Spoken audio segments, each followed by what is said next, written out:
Kelas bimbingan pranikah tahun 2022 gelombang kedua akan dilakukan secara online pada hari Sabtu 10 September 2022 pukul 17 waktu Indonesia bagian Barat. Untuk informasi lebih lanjut, saudara dapat menghubungi Freddy Marbun di nomor 0895 3375 92138. Hotline GB Rayon 18. Bagi Bapak Ibu yang memerlukan informasi pelayanan jemaat dan lainnya dapat menghubungi nomor 0812 9343 5593. Atau informasi lebih lanjut silakan kunjungi website GB Rayon 18 di www.gbrayon18.org.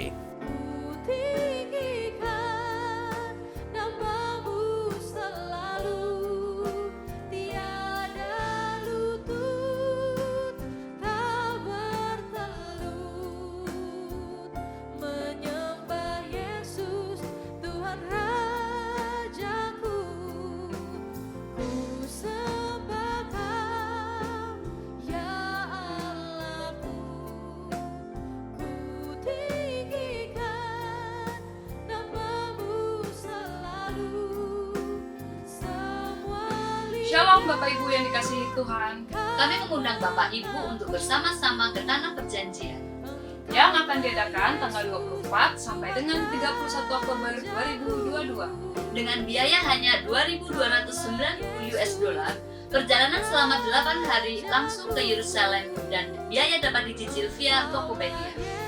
Segera daftarkan diri Bapak Ibu semua karena tempat terbatas. Tuhan Yesus memberkati.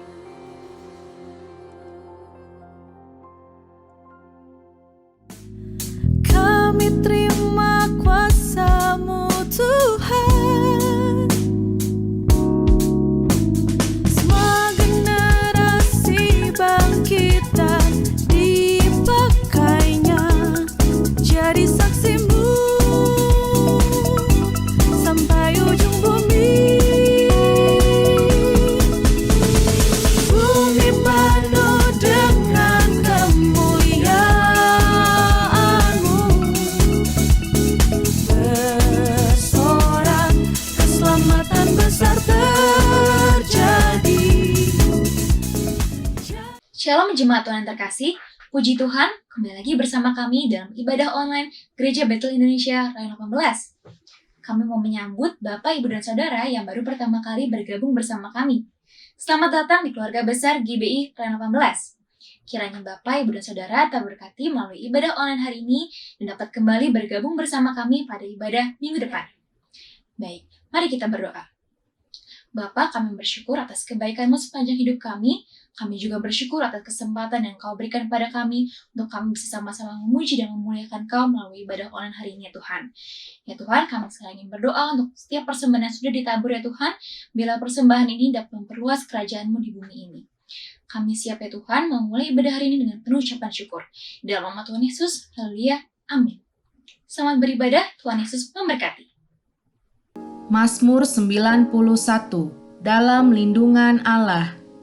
Orang yang duduk dalam lindungan yang maha tinggi dan bermalam dalam naungan yang maha kuasa akan berkata kepada Tuhan, tempat perlindunganku dan kubu pertahananku, Allahku yang kupercayai. Sungguh, Dialah yang akan melepaskan engkau dari jerat penangkap burung, dari penyakit sampar yang busuk. Dengan kepaknya Ia akan menudungi engkau, di bawah sayapnya engkau akan berlindung, kesetiaannya ialah perisai dan pagar tembok. Engkau tak usah takut terhadap kedahsyatan malam, terhadap panah yang terbang di waktu siang, terhadap penyakit sampar yang berjalan di dalam gelap, terhadap penyakit menular yang mengamuk di waktu petang. Walau 1.000 orang rebah di sisimu dan 10.000 di sebelah kananmu, tetapi itu tidak akan menimpamu. Engkau hanya menontonnya dengan matamu sendiri dan melihat pembalasan terhadap orang-orang fasik. Sebab Tuhan ialah tempat perlindunganmu, yang maha tinggi telah kau buat tempat perteduhanmu. Malapetaka tidak akan menimpa kamu, dan tulah tidak akan mendekat kepada kemahmu. Sebab malaikat-malaikatnya akan diperintahkannya kepadamu untuk menjaga engkau di segala jalanmu. Mereka akan menatang engkau di atas tangannya, supaya kakimu jangan terantuk kepada batu. Singa dan ular tedung akan kau langkahi, Engkau akan menginjak anak singa dan ular naga. Sungguh hatinya melekat kepadaku, maka aku akan meluputkannya. Aku akan membentenginya sebab ia mengenal namaku. Bila ia berseru kepadaku, aku akan menjawab. Aku akan menyertai dia dalam kesesakan. Aku akan meluputkannya dan memuliakannya. Dengan panjang umur akan kukenyangkan dia dan akan kuperlihatkan kepadanya keselamatan daripadaku. Shalom Jemaat GBI Rayon 18. Kita akan bersuka cita dalam hadirat Tuhan. Engkau Allah yang ajaib bagi kami Tuhan. Yesus ajaib, Tuhanku ajaib, kasih-Nya ajaib bagiku. Yesus ajaib, Tuhanku ajaib, rahmat-Nya kekal selamanya. Yesus ajaib, Tuhanku ajaib, kasih-Nya ajaib bagiku. Yesus ajaib, Tuhanku ajaib, rahmat-Nya kekal. Sebab kasih-Mu tak berubah kasih-Nya. Setiap hari bertambah indahnya.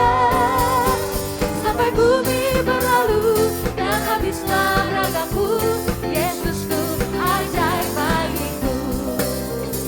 Kau ajaib bagi kami Tuhan. Yesus ajaib, Tuhanku ajaib, kasih-Nya ajaib bagi. Kasih-Nya ajaib bagi saya dan saudara. Oh, Tuhanku ajaib, rahmat-Nya kekal selamanya. Tak berubah kasih-Nya. Setiap hari bertambah indahnya. Sampai bumi berlalu dan habislah ragaku. Yesusku ajaib bagiku.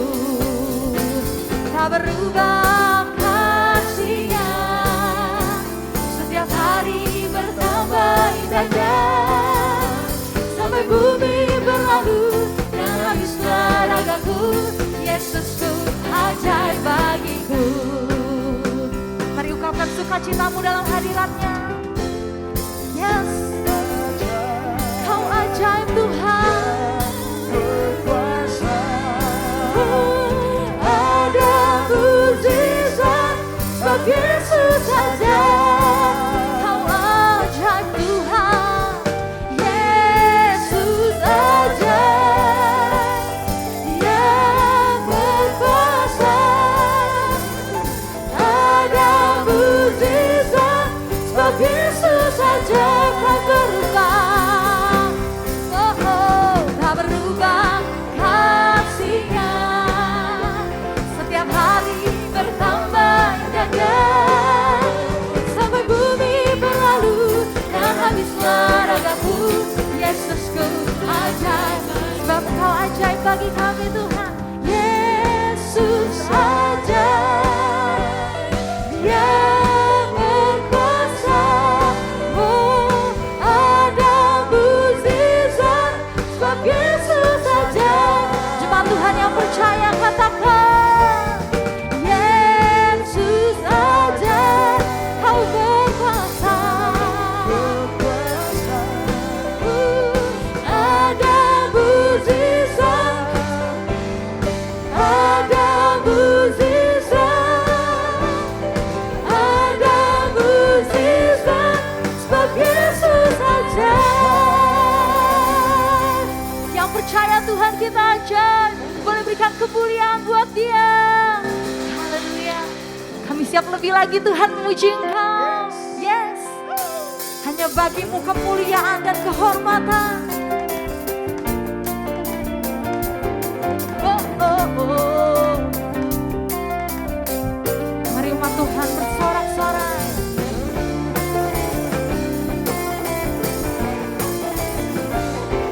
Haleluya.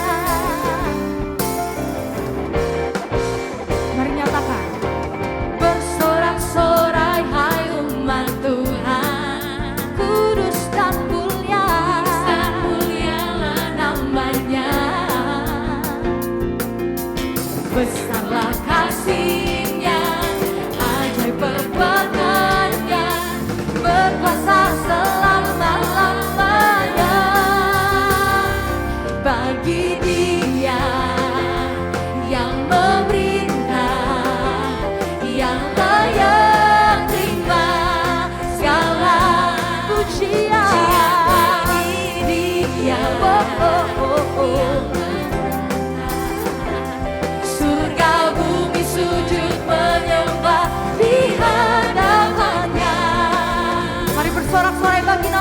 lebih lagi.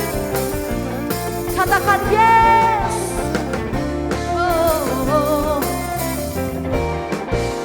Ini kami Tuhan, bersorak-sorai hai umat Tuhan, kudus dan mulia namanya. Besarlah kasih-Nya, ajaib perbuatan-Nya, berkuasa selama-lamanya.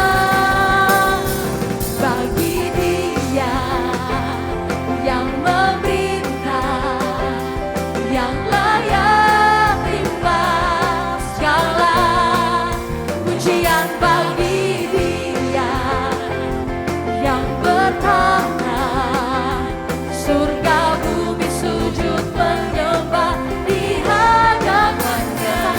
Bagi Dia, bagiku Tuhan yang memerintah, terima segala pujian. Bagi Dia yang bertahta, surga bumi. Siap lebih lagi buat Tuhan kita. Bagi Dia, kau memerintah Tuhan, segala pujian. Bagi Dia yang bertahta, surga bumi sujud menyembah di hadapan-Nya. Surga bumi sujud menyembah di hadapan-Nya. Surga bumi sujud menyembah di hadapan-Nya.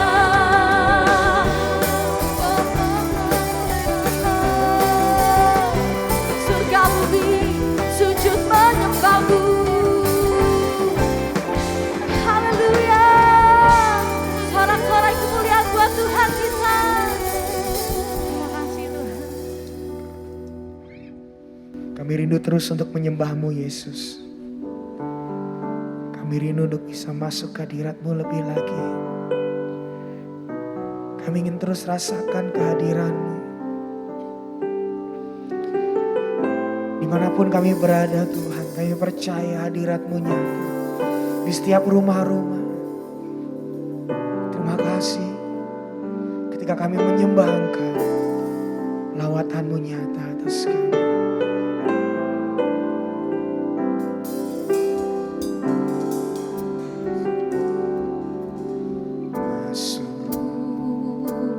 Hadirat-Mu Tuhan, dengan korban pujian. Amin. Masuk Kami masuk hadirat-Mu Bapa. hadirat-Mu Tuhan, berhiaskan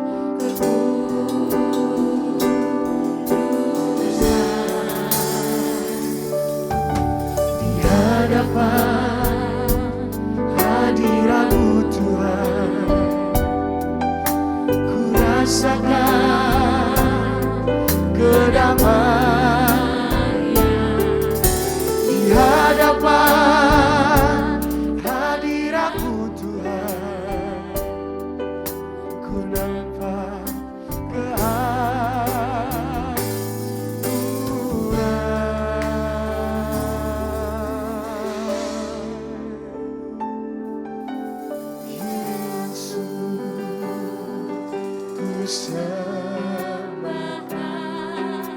sujud di hadapan-Mu. keinginan dalam hidupku hanya untuk menyembah, oh Yesus,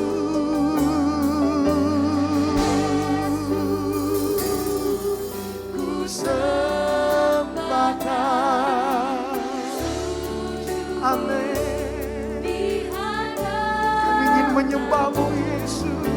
Keinginan dalam hidupku hanya untuk menyembah-Mu. Kami rindu masuk hadirat-Mu lebih lagi Tuhan. Mari katakan, masuk hadirat-Mu Tuhan, dengan korban pujian.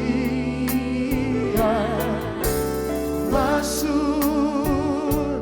hadirat-Mu Tuhan, berhiaskan keku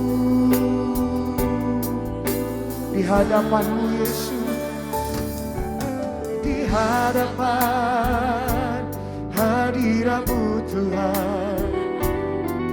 Ku rasakan kedamaian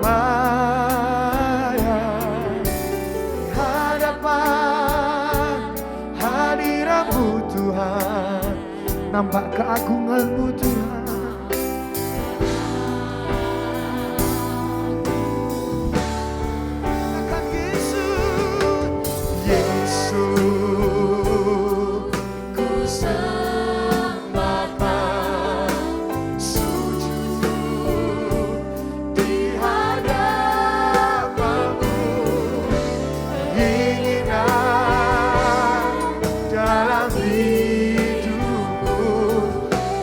Untuk katakan Yesus, ku sembah-Mu,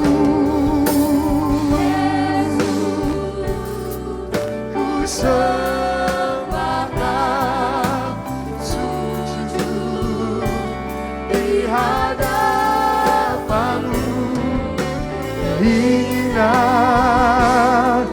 dalam hidupku hanya untuk. Mari jemaat yang di rumah-rumah katakan, Yesus, ku sembah, amin, sujud.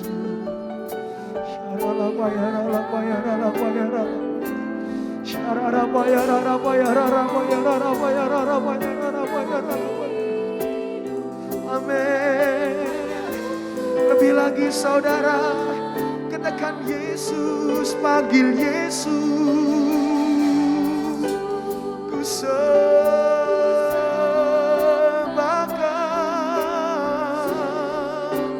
Amin, amin. Kami ingin terus menyembah-Mu hanya untuk menyembah-Mu.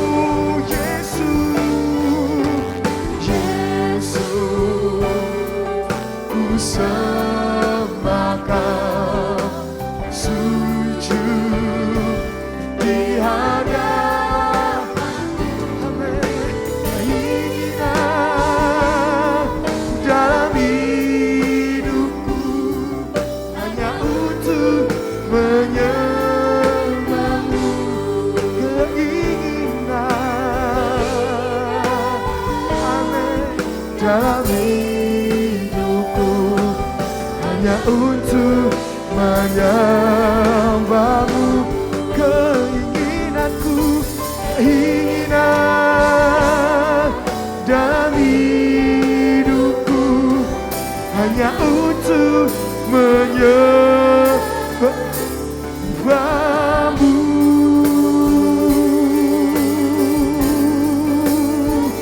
Haleluya.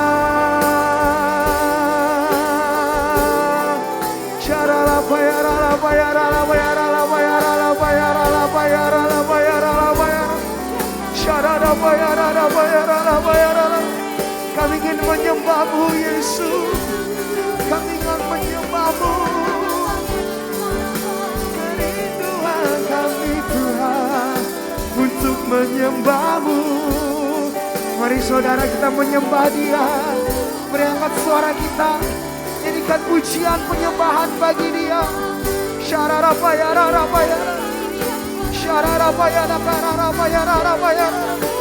Oh Jesus, we worship You Lord. Hallelujah.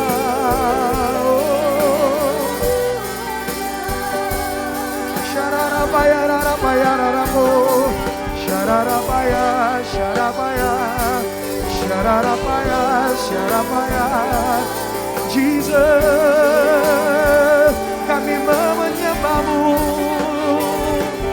ku sembah Kau, ku tinggikan, ku agungkan Kau Allahku, ku sembah Kau, ku tinggikan, ku muliakan Engkau Allahku. Katakan ku sembah Kau, ku sembah Kau, ku tinggikan, ku muliakan, muliakan Kau Allah yang hidup. Ku sembah Kau, ku tinggikan, ku muliakan. Haleluya.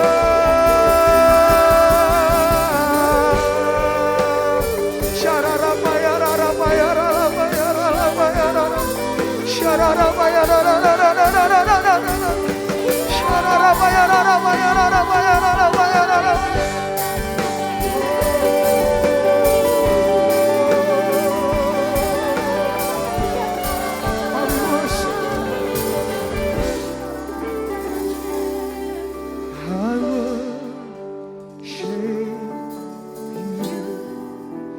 Jesus, I worship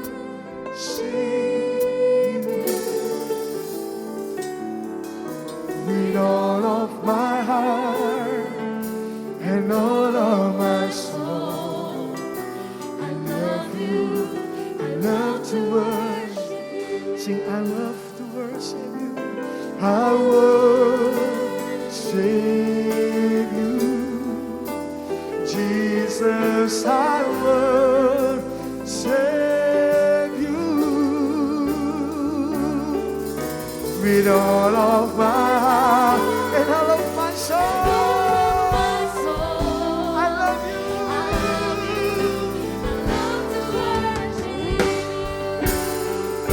Lebih lagi saudara, katakan I worship you, Jesus, I worship you with all of my heart and all of my soul. I love you, love to worship you. I worship you, Jesus, I worship you with all of my heart and all of my soul. I love you, I love to worship. I love you, Jesus. I love you, I love to worship you. I love you, Lord. I love you. I love to worship you. Dengan sorak-sorai kemuliaan bagi Dia. Haleluya. Pesan Tuhan hari ini, kita akan membaca, kita akan pelajari, kita akan eksposisi satu perikop yang ditulis oleh kitab Lukas. Lukas adalah satu-satunya penulis Alkitab yang bukan Yahudi. Dia adalah seseorang daripada Syria. Tetapi saya memperhatikan ketika Lukas menuliskan kitab Injil, selalu saja ada sudut pandang yang berbeda dibandingkan dengan yang ditulis Matius, Markus, atau Yohanes. Yang tentunya Lukas menuliskan kitab Lukas pastinya mendapatkan informasi daripada murid-murid Yesus sebelumnya seperti Markus atau Matius. Tetapi saya yakin dia pelajari detailnya dan ternyata di Lukas pasal yang ke-5 ayat yang ke-1, 2, dan 3 inilah yang membuat perbedaan. Dibandingkan perikop-perikop daripada Matius dan Markus mengenai Tuhan akan membawa naik ke level yang lebih tinggi, yaitu adalah para nelayan yang sebelumnya penjala ikan menjadi penjala manusia. Saudaraku, itu adalah greater level. Itu adalah next level daripada kehidupan seseorang yang saya dapati di kitab Lukas pasal yang kelima. Yang sebelumnya adalah penjala ikan dan menjadi penjala manusia. Dari sini kita akan belajar pijakannya. Dan yuk sama-sama kita akan lihat ayat 1 dan 2 terlebih dahulu. Demikian firman Tuhan. Pada suatu kali Yesus berdiri di pantai Danau Genesaret. Sedang orang banyak mengerumuni dia hendak mendengarkan firman Allah. Saya pernah baca sebuah tafsiran, saudaraku, rasanya Lukas pasti pernah ke Danau Genesaret. Karena semua penulis lain menyebutkan sebagai Laut Galilea, Laut Tiberias. Tetapi saya yakin Lukas pernah melihat dengan mata kepala bahwa itu adalah danau. Perhatikan, orang banyak mengerumuni dia hendak mendengarkan firman Allah. Tetapi saya selidiki perbandingan Alkitab berbahasa Inggris yang lain bukan sekedar mengerumuni. Tetapi Alkitab berbahasa Inggris sebagian besar menggunakan kata mendesak Yesus. Jadi posisi Yesus ketika itu bukan sekedar dikerumuni. Depan, belakang, kiri dan kanan. Tetapi didesak oleh kerumunan orang. Yang tentunya ketika dia terdesak sedemikian rupa, dia semakin mundur, dia semakin mundur, dia semakin mundur. Karena desakan begitu banyak orang dan didapati, ini tafsiran saya. Ketika Yesus merasakan ada air di kakinya, dia tahu di belakangnya sudah danau. Dan perhatikan ketika dia terdesak sedemikian rupa, ayat yang kedua, ada sebuah peristiwa yang sepertinya kebetulan. Ini kata penting.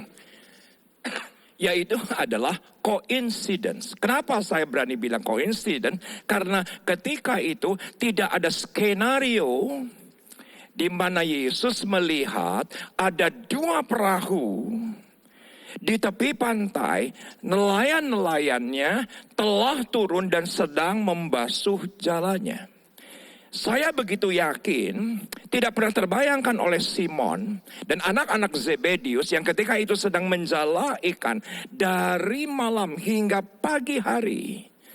Ketika dia tidak mendapatkan ikan, sampai pada sebuah titik dia bereskan jalannya, dia basuh jalannya. Dia tidak pernah membayangkan pagi hari itu ada seorang yang sedang memberitakan kebenaran, yaitu Yesus. Yang mana Yesus ketika itu terdesak, dan ketika dia terdesak, apa yang terjadi? Dia ingin menyelesaikan kebenaran yang ingin dia sampaikan.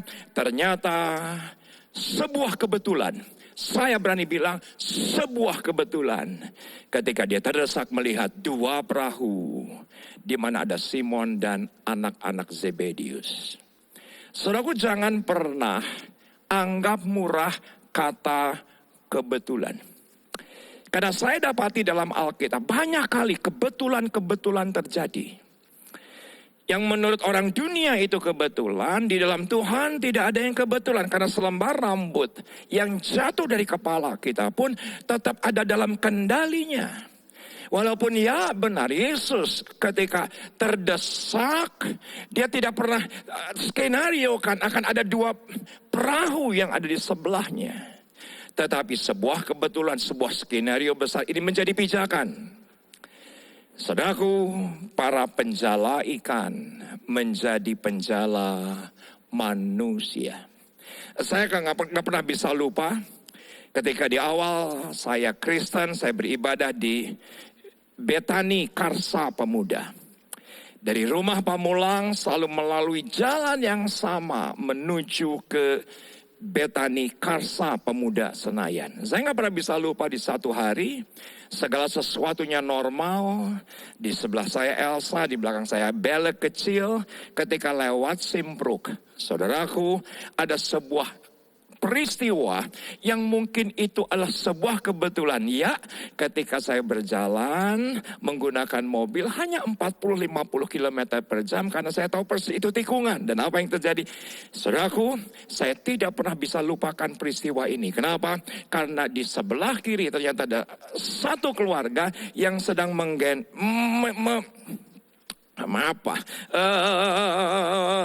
memegang anak kecil berusia 6 tahun yang ternyata anak kecil itu berlari dan menabrak mobil kami. Saudaraku, langsung orang-orang kampung di Senayan, di sekitar Simpruk keluar. Tanggung jawab.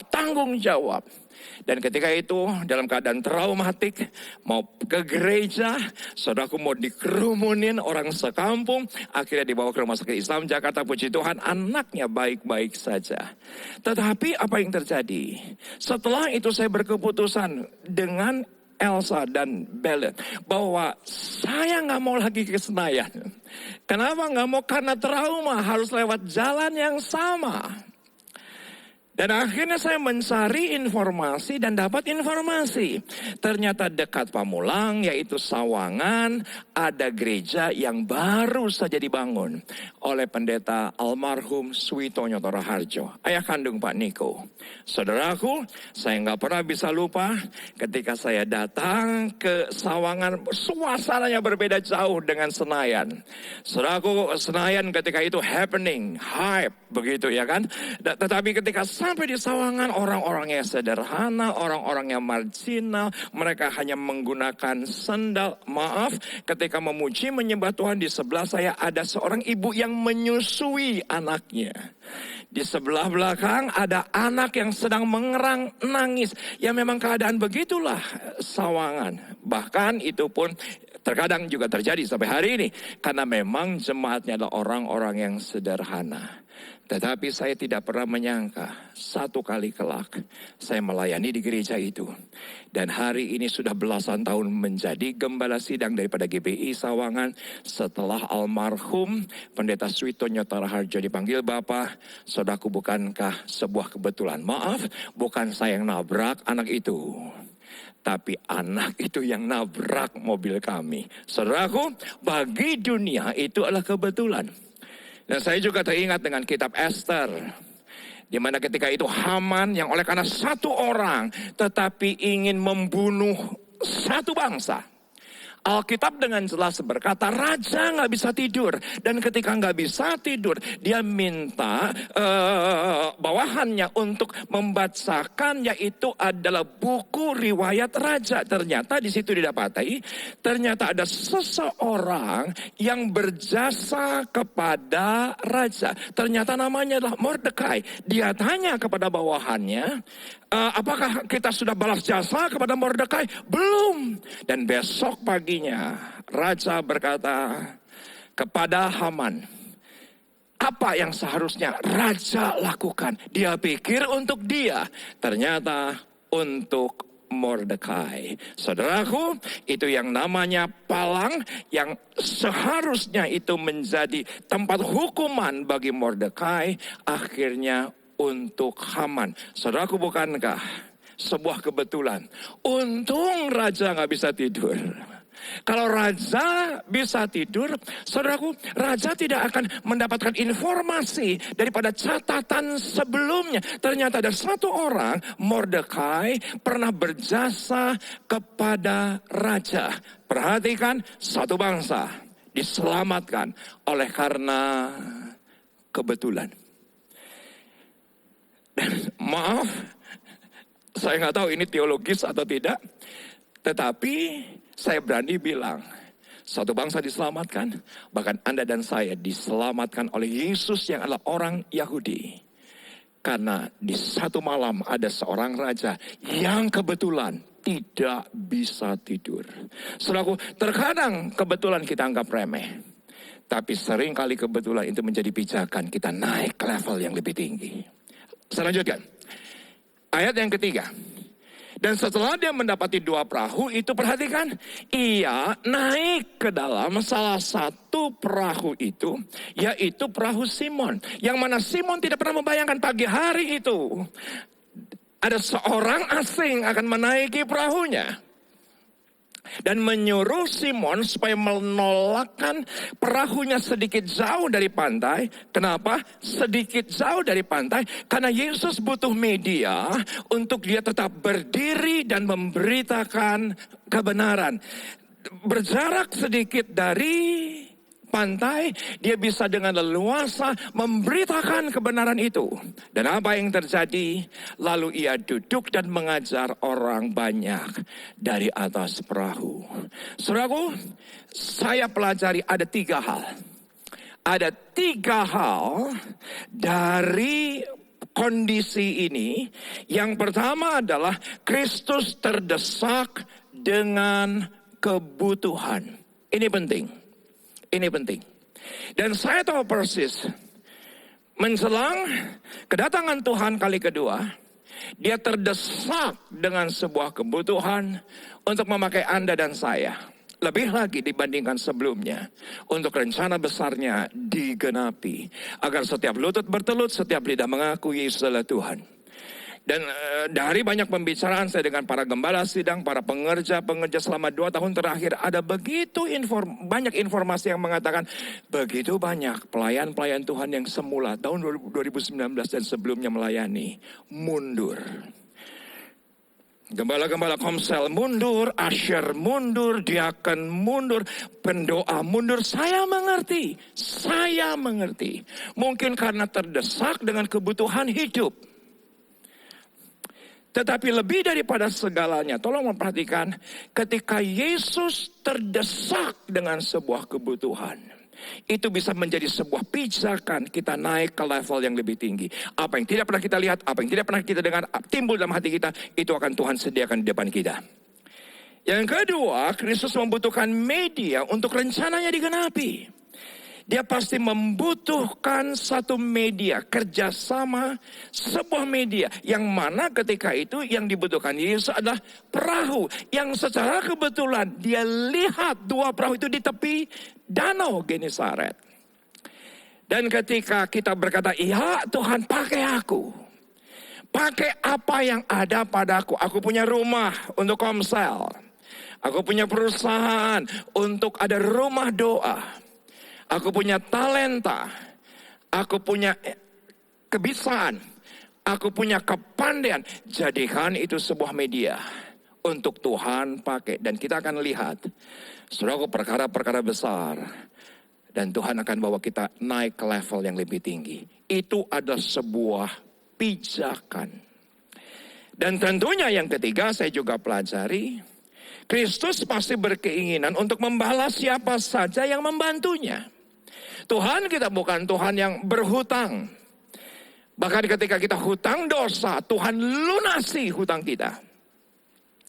Apalagi kalau Tuhan melihat, Kristus melihat, Anda punya jasa sekedar meminjamkan perahunya untuk dia memberitakan firman, meminjamkan rumahnya untuk firman Tuhan diberitakan, meminjamkan hidup Anda, talenta Anda, kemampuan Anda. Saudaraku, Tuhan akan bawa kita ke level yang lebih tinggi.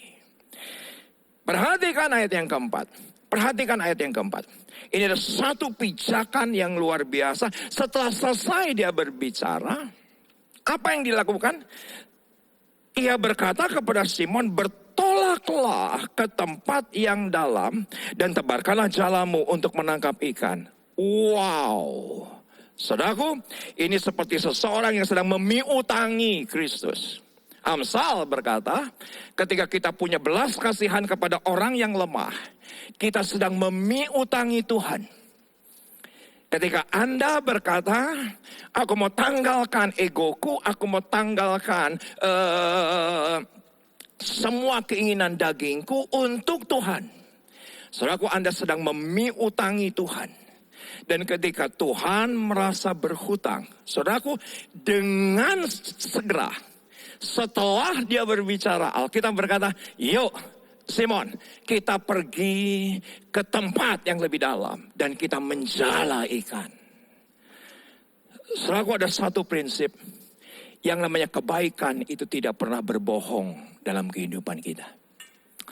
Ada satu prinsip yang namanya adalah apa saja kebaikan yang Anda lakukan untuk Tuhan, untuk sesama, untuk gembalamu, untuk gerejamu, untuk para pelayan-pelayan, untuk hamba Tuhan. Saudaraku, kebaikan yang Anda lakukan tidak akan pernah berkhianat.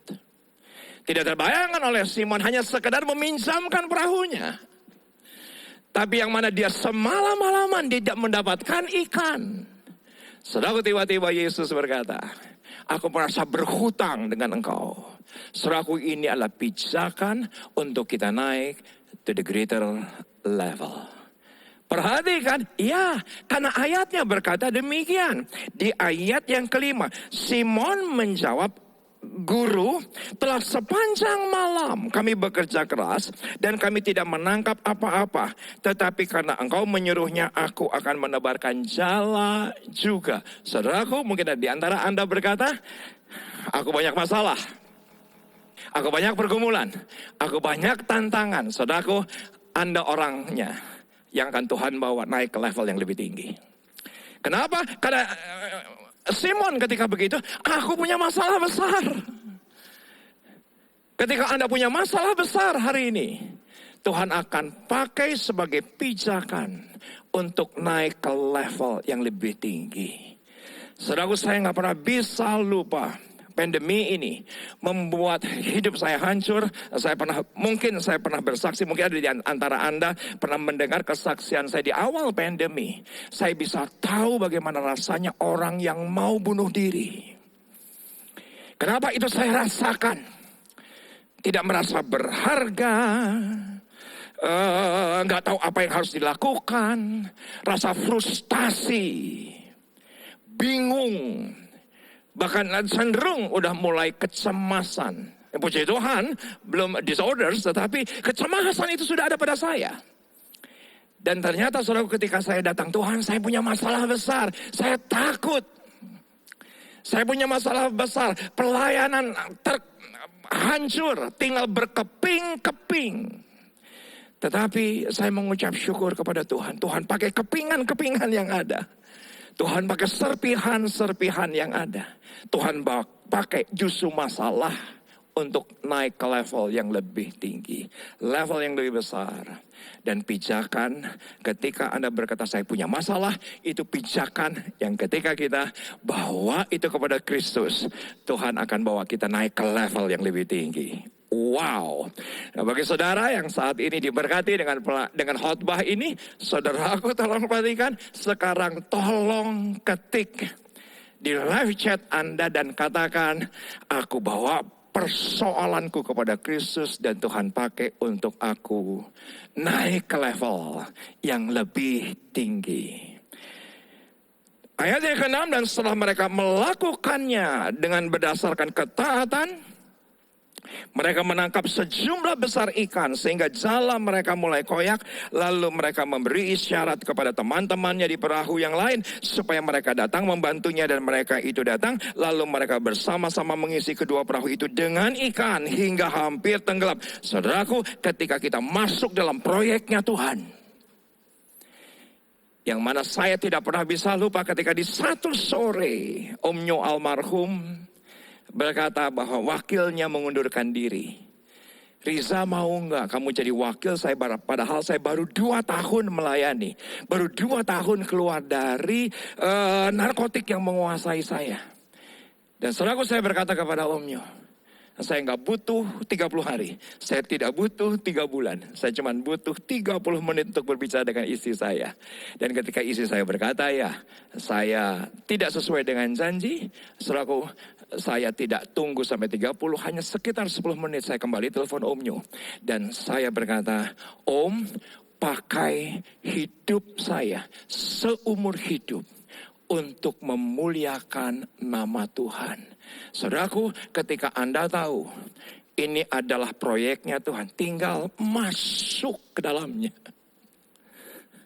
Dan Anda dimampukan, Anda disanggupkan, Anda diperlengkapi, Anda diurapi. Tuhan akan bawa kita naik ke level yang lebih tinggi. Nggak pakai lama. Gercep aja. Kita tahu untuk melayani Komsel, kita tahu untuk melayani di gereja, kita tahu untuk melayani orang miskin. Itu proyeknya Tuhan. Melangkah saja. Gercep, nggak usah pakai lama. Karena saya dapati ketika Anda masuk dalam proyeknya Tuhan, kerja keras menjadi kerja cerdas. Yang mana semalam-malaman mereka kerja keras dan tidak mendapatkan ketika melibatkan Tuhan. Masuk dalam proyeknya Tuhan. Apa yang terjadi? Yang hanya sekedar meminjamkan perahu. Kerja keras menjadi kerja cerdas. Dan ini penting. Ketika Anda melibatkan Tuhan, ketika Anda di dalam proyeknya Tuhan. Sebagai pijakan untuk naik ke level yang lebih tinggi. Perhatikan, yang namanya hasil melebihi proses dan kapasitas. Kenapa? Karena saudaraku, yang namanya proses tidak akan berbohong kepada hasil. Yang namanya proses tidak pernah membohongi hasil. Tidak pernah. Dan ketika Anda berkata, Tuhan, proses hidupku, proses apa yang ada padaku. Walaupun aku tidak tahu, walaupun aku orang yang bermasalah, aku banyak pergumulan keuangan, perkawinan, daripada ekses pandemi ini. Tapi ketika Anda berkata, ya itu akan jadi pijakan, naik ke level lebih tinggi dan akan menikmati hasil. Melebihi proses yang seharusnya dan kapasitas yang ada. Dan saya juga mendapati, hasil bukan untuk dinikmati saja. Ya, karena Alkitab dengan jelas berkata ketika Simon mendapati perahunya penuh dengan ikan, saudaraku, dia ajak perahu-perahu yang lain dan semua perahu hampir tenggelam. Bukankah inilah greater level? Bukankah ini adalah yang Tuhan akan sediakan menjelang akhir tahun 2022? Ketika kita berkata ya untuk masuk dalam proyeknya. Saya tutup di sini. Saya harap Anda semua diberkati Tuhan. Lukas 5 ayat 8, 9, 10, 11 demikian firman Tuhan. Ketika Simon Petrus, perhatikan namanya sudah berganti. Tidak lagi Simon manusia lama, tapi Petrus manusia baru. Bukan lagi Simon kebiasaan lama, tapi ada Petrus di sini. Yang menjadikan dia adalah bukan lagi penjala ikan, tapi menjadi penjala manusia. Lukas mencatat demikian. Melihat hal itu, ia pun tersungkur di depan Yesus dan berkata, Tuhan, pergilah daripadaku karena aku ini seorang berdosa. Perhatikan pijakan selanjutnya ketika Anda dengan rendah hati berkata, aku ini berdosa, aku ini terbatas, walaupun orang lain mengabaikanku, walaupun orang bully aku, tapi ketika aku datang kepada Tuhan sebagai orang berdosa, Anda adalah seseorang yang Tuhan pilih untuk Anda menikmati greater level. Untuk Anda menikmati perkara-perkara lebih besar. Pijakan adalah kerendahan hati datang kepada Dia. Tuhan, aku orang berdosa, tapi anugerah dan kasih karunia, aku percaya, aku yakin, membawa aku naik ke level yang lebih tinggi. Perhatikan, sebab ia dan semua orang yang bersama-sama dengan dia takjub oleh karena banyaknya ikan yang mereka tangkap. Demikian juga Yakobus dan Yohanes, anak-anak Zebedius, yang menjadi teman Simon. Kata Yesus kepada Simon, jangan takut. Jangan takut. Memasuki semester kedua dari 2022, jangan takut. Mulai sekarang engkau akan menjadi penjala manusia. Dan sesudah mereka menghela perahu-perahunya ke darat, mereka pun meninggalkan segala sesuatu lalu mengikut Yesus. Saya tutup dengan slide ini. Kristus memakai dan memaksimalkan apa yang ada dalam kehidupan kita, bukan yang gak ada. Untuk rencana besarnya digenapi dalam kehidupan kita. Dia akan pakai kita.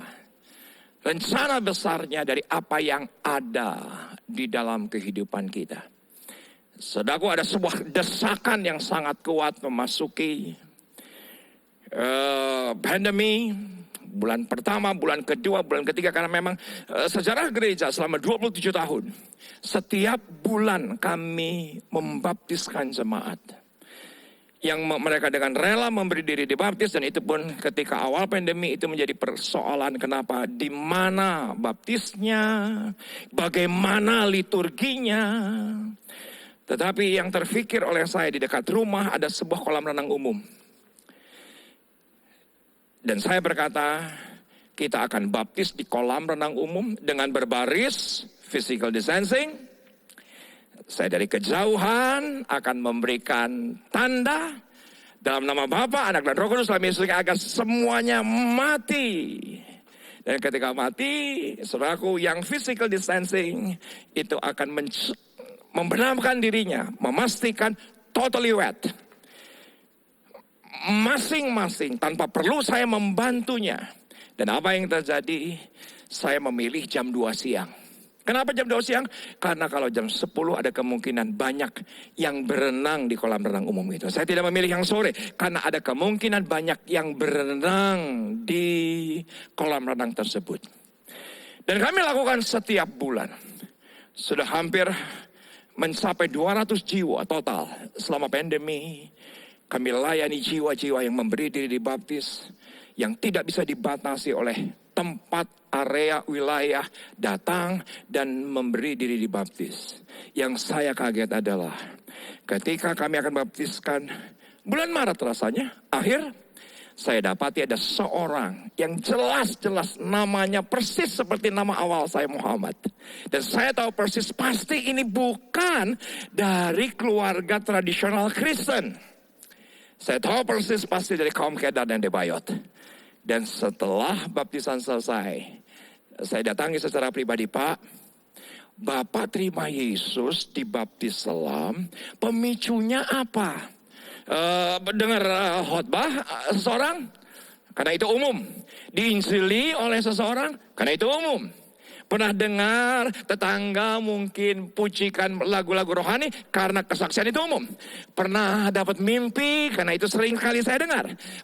Yesus mendatangi, malaikat mendatangi karena itu adalah kesaksian yang umum saya dengar bagi Kedar dan Debayot. Tetapi yang hebat adalah Bapak ini bersaksi, Pak, ketika gereja ini melakukan baptisan jam 2 siang, saya dan anak-anak sedang berenang.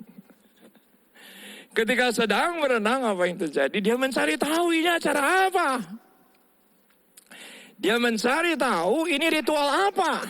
Dia mencari tahu ini adalah kegiatan apa.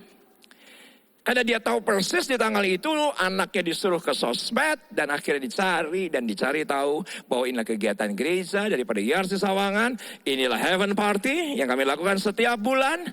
Dan saudaraku, dia mencari tahu. Bulan Oktober hanya melihat orang dibaptis ketika sedang berenang. Dan akhirnya memberi diri dibaptis bulan Maret. Dan saya mengucap syukur kepada Tuhan. Saudaraku, beberapa hari yang lalu, April, saudaraku, istrinya memberi diri juga dibaptis selam. Maaf, saya banyak dengar kesaksian. Yesus mendatangi, malaikat mendatangi, lewat mimpi lah, lewat penglihatan lah, lagu rohani lah, diinjili lah. Jarang sekali, bahkan tidak pernah saya mendengar kesaksian menjadi Kristen karena lihat orang dibaptis sedang berenang. Beberapa tahun yang lalu ada viral di TikTok. Lagunya begini. Dingin-dingin dimandiin jadi Kristen. Gitu saudaraku. Ternyata teman-teman sudah menubuatkan. Dingin-dingin dimandiin jadi Kristen. Ketika orang berenang. Melihat Tuhan beracara.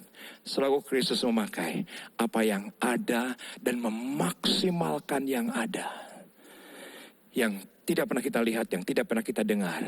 Tuhan akan bawa kita naik ke level lebih tinggi. Saudaraku, saya tantang Anda. Dengan menggunakan jari-jari. Ketika Anda berkata, aku diberkati oleh pelayanan tatap layar ini. Anda bisa share di YouTube channel gereja kita masing-masing. Dan saudaraku, sharekan ke banyak orang. Dan orang dijamah oleh karena anugerah. Saya berdoa, Bapak terima kasih untuk anugerah keselamatan, untuk anugerah kepercayaan. Di tengah-tengah ketidakpastian kami tetap punya yang pasti, Yesus. yang selalu menyertai kami, memakai kami, menyanggupkan kami, memperlengkapi kami untuk kami dibawa naik ke level lebih tinggi. Dan biarlah apa yang ada dalam kehidupan kami, bahkan persoalan sekali, menjadi pijakan untuk kami naik ke level yang lebih tinggi. Pakai semua kami. Kami bersyukur untuk apa yang Tuhan sampaikan melalui Lukas 5 ini. Di dalam nama Yesus, sama-sama yang bersyukur, kita katakan amin.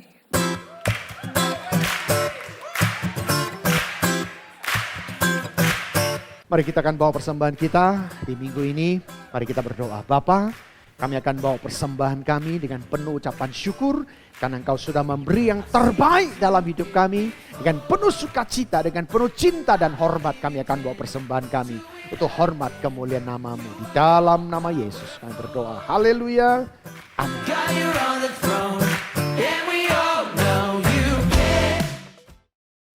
Shalom saudara. Pernahkah saudara berpikir mengapa berbagai masalah terjadi dalam hidup saudara? Jika saat ini saudara sedang menghadapi berbagai pergumulan, ingatlah bahwa semua orang yang masih hidup di dunia ini tidak bisa lepas dari berbagai permasalahan dan kesulitan. Kabar baiknya, sebagai orang percaya, kita memiliki pengharapan bahwa Tuhan selalu menyertai dalam setiap kondisi yang kita hadapi. Dan segala sesuatu yang terjadi pasti mendatangkan kebaikan bagi orang-orang yang mengasihi Dia. Dalam Voice of Pentecost kali ini, kita akan belajar memahami apa sih maksud Tuhan mengenai ujian, godaan, dan teguran yang dialami orang percaya. Tuhan Yesus berkata dalam Yohanes 16 ayat 33, "Semua ini kukatakan kepadamu supaya kamu beroleh damai sejahtera dalam Aku. Dalam dunia kamu menderita penganiayaan, tapi kuatkanlah hatimu, Aku telah mengalahkan dunia." Dalam ayat ini, Tuhan memberitahukan kepada murid-muridnya bahwa orang Kristen pun tidak bebas dari penganiayaan dan berbagai kesulitan hidup. Dalam Alkitab, ada 3 macam pencobaan berdasarkan tujuan dan sumbernya. Pertama, pencobaan untuk menguji dan memurnikan. Tuhan mengizinkan orang-orang saleh dalam Alkitab untuk mengalami ujian dan pemurnian dalam hidupnya. Contohnya Ayub, yang merasa telah mengenal Tuhan lewat kehidupan yang diberkati. Tuhan kemudian memurnikan Ayub lewat pencobaan berupa kesulitan dan permasalahan. Namun sesungguhnya, ujian yang lebih berat terjadi ketika orang diberikan kesuksesan dan berkat oleh Tuhan. Seperti dalam kisah Salomo. Dalam kondisi diberkati dengan limpah, apakah mata kita tetap tertuju kepada Sang Pemberi berkat? Apakah Tuhan tetap menjadi kesukaan kita di atas segalanya? Dalam menghadapi pencobaan yang seperti ini, bagaimana seharusnya respon kita? Tuhan mau kita tetap mengucap syukur dan menaruh pengharapan kepada Tuhan. Ucapan syukur ini lahir dari hati yang melekat kepada Tuhan dan percaya bahwa pengharapan tidak mengecewakan. Kedua, pencobaan untuk menggoda manusia keluar dari hukum Tuhan. Yakobus 1 ayat 14 berkata, "Tetapi tiap-tiap orang dicobai oleh keinginannya sendiri karena ia diseret dan dipikat olehnya." Selain itu, pencobaan seperti ini juga dapat berasal dari iblis, seperti yang dialami Tuhan Yesus di padang gurun. Saudara, ada hukum alam dan hukum ilahi yang Tuhan sudah berikan untuk kehidupan kita. Contohnya, jika seseorang banyak mengkonsumsi makanan berkolesterol tinggi, memiliki potensi terkena penyakit jantung koroner. Jika seseorang tergiur ingin cepat kaya dan melakukan korupsi, maka akan tertangkap oleh KPK. Jika seseorang terpikat oleh investasi bodong karena dijanjikan keuntungan yang tidak masuk akal, maka akan mengalami kerugian. Apabila kita mengalami pencobaan seperti ini, kita harus meresponi dengan berbalik kepada Allah, lewat pertobatan dan kehidupan baru sebagai manusia rohani dan juga lawan dan perangi iblis yang mencoba mengambil keuntungan dari pencobaan ini. Sumber kemenangan kita adalah Yesus, yang tertulis dalam Ibrani 2 ayat 18. Karena ia sendiri telah menderita karena pencobaan, maka ia dapat menolong mereka yang dicobai. Ketiga, pencobaan untuk menegur manusia. Saudara terkasih, Tuhan selalu ingin membawa anak-anaknya ke jalan yang benar. Untuk itu, Tuhan perlu menegur dan menghajar kita lewat pencobaan yang tidak mengenakan seperti yang dikatakan dalam Ibrani 12 ayat 5-8. Dan sudah lupakah kamu akan nasihat yang berbicara kepada kamu seperti kepada anak-anak? Hai anakku, janganlah anggap enteng didikan Tuhan, dan janganlah putus asa apabila engkau diperingatkannya. Karena Tuhan menghajar orang yang dikasihinya, dan ia menyesah orang yang diakuinya sebagai anak. Jika kamu harus menanggung ganjaran, Allah memperlakukan kamu seperti anak. Di manakah terdapat anak yang tidak dihajar oleh ayahnya? Jika kamu harus menanggung ganjaran, Allah memperlakukan kamu seperti anak. Di manakah terdapat anak yang tidak dihajar oleh ayahnya? Tapi jikalau kamu bebas dari ganjaran yang harus diderita oleh setiap orang, maka kamu bukanlah anak, tetapi anak-anak gampang. Imam Zakaria sempat ditegur Tuhan karena ketidakpercayaannya dan menjadi bisu. Namun, pencobaan ini tidak membuat Zakaria keluar dari rencana Tuhan. Saat tiba waktunya, ia taat melakukan apa yang diperintahkan Tuhan. Zakaria dipulihkan, bahkan dipenuhi Roh Kudus untuk menubuatkan keselamatan dalam Kristus. Bagaimana seharusnya respon kita terhadap pencobaan seperti ini? Pertama, sadarilah bahwa hajaran itu menandakan bahwa kita dikasihi oleh Tuhan. Kedua, biarlah duka cita yang terjadi karena hajaran Allah berujung pada pertobatan dan menghasilkan buah kebenaran. Saudara, respon kita terhadap pencobaan bukan bergantung pada kemampuan kita, melainkan pada kesetiaan Allah. Karena kesetiaannya, pencobaan yang kita alami tidak akan melampaui batas kekuatan kita. Dan ia akan selalu memberikan kepada kita jalan keluar, sehingga kita dapat menanggungnya. Mari, jadilah pemenang atas segala pencobaan yang kita hadapi. Untuk penjelasan lebih lengkap dari tim teologi kami, silakan klik link yang ada di atas atau scan QR Code yang tersedia. Tuhan Yesus memberkati. Mari kita mendeklarasikan deklarasi Pentakosta ketiga. 1. Pentakosta ketiga adalah pencurahan Roh Kudus yang dahsyat di zaman ini, melebihi yang terjadi di Azusa Street. Kedua, Pentakosta ketiga akan mengakibatkan penuaian jiwa yang terbesar dan yang terakhir sebelum Tuhan Yesus datang kembali. 3. Pentakosta ketiga akan membangkitkan generasi Yeremia, yaitu anak-anak muda yang dipenuhi Roh Kudus, cinta mati-matian kepada Tuhan Yesus, tidak kompromi terhadap dosa, dan akan bergerak untuk memenangkan jiwa. 4. Pentakosta ketiga lahir di Indonesia dan bergerak ke bangsa-bangsa. Gerakan ini dari timur ke barat dan akan kembali ke Yerusalem.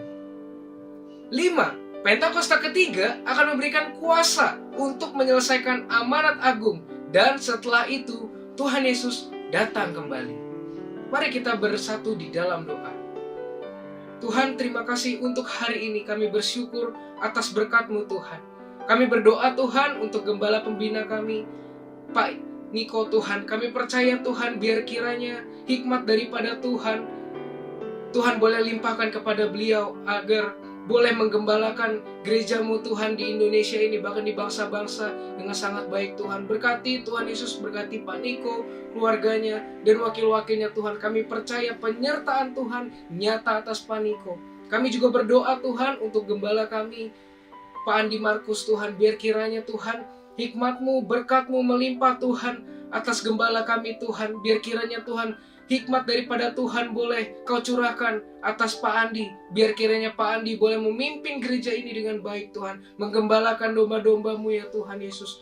Terima kasih Tuhan. Tuhan, kami juga berdoa untuk negara ini Tuhan, bangsa Indonesia Tuhan. Kami percaya Tuhan Yesus, bangsa ini dalam lindungan-Mu. Kami percaya Tuhan, biar kiranya setiap roh-roh yang jahat yang berusaha mengambil alih bangsa kami mau tolak di dalam nama Tuhan Yesus. Sebab kami percaya Tuhan, ketika ada anak-anak-Mu yang berdoa, kami percaya Tuhan Engkau mendengarnya Tuhan. Engkau mata-Mu tertuju kepada bangsa ini Tuhan Yesus. Terima kasih Tuhan. Terlebih juga kami berdoa Tuhan untuk jemaat-jemaat-Mu, anak-anak-Mu Tuhan yang sedang beribadah saat ini Tuhan Yesus, dimanapun mereka berada Tuhan. Kami percaya Tuhan Yesus, Engkau tak pernah terbatas Tuhan oleh waktu.